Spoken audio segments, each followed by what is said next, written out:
Good morning. Ano, Gahapon nagkagap sa buhok ko. Nag-withdraw ko sa LOC, Legend of Constellation Awakening, no. Almost $11. And then abot sa Binance kana $9.9 abot sa Binance.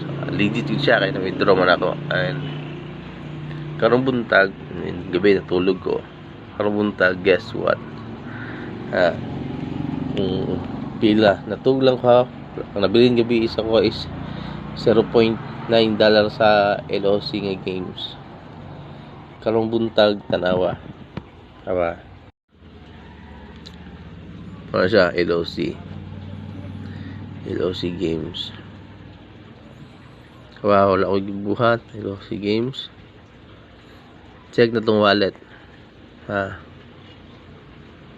Pila ang akong wala ko gibuhat. It's almost $8.4 equivalent sa 507 pesos. Naraw. 507 pesos. So, alam ko gibuhat Pwede siya. No. Sa kagabi ngawa ka gibuhat. Nga na kadali. Kung kinsa mo tayo gusto mo apel ano nga game. Legend of Constellation. PM lang mo sa kawa direct and i-guide mo, no, para maka-earn po mo. And katulong siya, no. And good day everyone.